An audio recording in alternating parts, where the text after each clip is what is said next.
Bonjour à toutes et à tous, aujourd'hui on va s'attaquer à l'une des erreurs les plus courantes en français écrit. Ça concerne deux tout petits mots qui se prononcent pareil, mais dont l'orthographe, elle, change absolument tout. Alors prêt à régler ça une bonne fois pour toutes? C'est parti. Ah, le voilà, le fameux dilemme. Ou sans accent, ou bien ou avec un accent grave. C'est une question qu'on se pose tout le temps à l'écrit, n'est-ce pas? Eh bien, la bonne nouvelle, c'est que la solution est vraiment, mais vraiment très simple. Je vous promets, à la fin de cette explication, ce sera devenu un réflexe. Allez, on entre dans le vif du sujet. On va commencer par le premier cas, le mot OU qui s'écrit OU. Tout simple, sans aucun accent.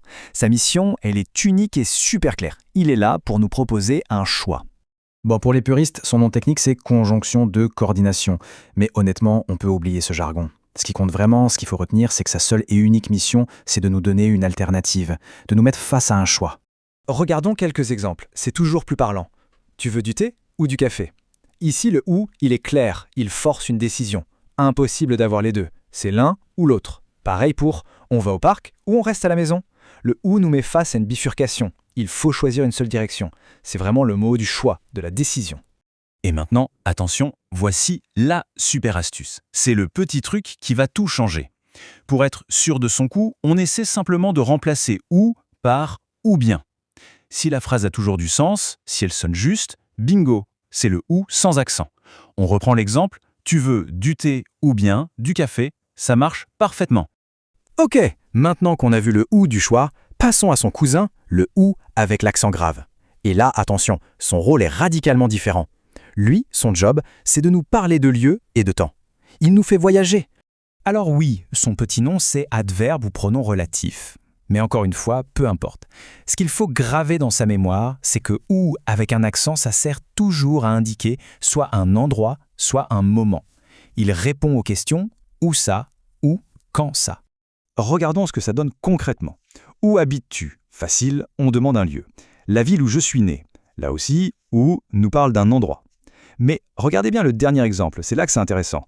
Le jour où je t'ai rencontré. Ici, où ne désigne plus un lieu, mais un moment dans le temps. C'est ça la double casquette de notre ou avec accent. Et bien sûr, lui aussi a son astuce secrète. Si on peut remplacer le mot par dans quel endroit ou à quel moment, alors c'est qu'il faut absolument un accent.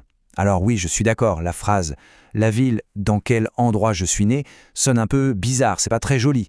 Mais le sens, lui, est correct. Et c'est ça qui nous sert de signal. C'est le voyant qui s'allume pour nous dire « mets l'accent ».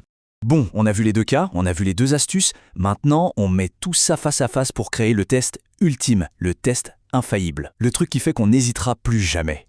Voilà le test mental à faire en 1 seconde. La prochaine fois qu'il y a un doute, c'est simple, on fait la double vérification. D'un côté, est-ce que je peux dire ou bien? Si la réponse est oui, c'est ou sans accent.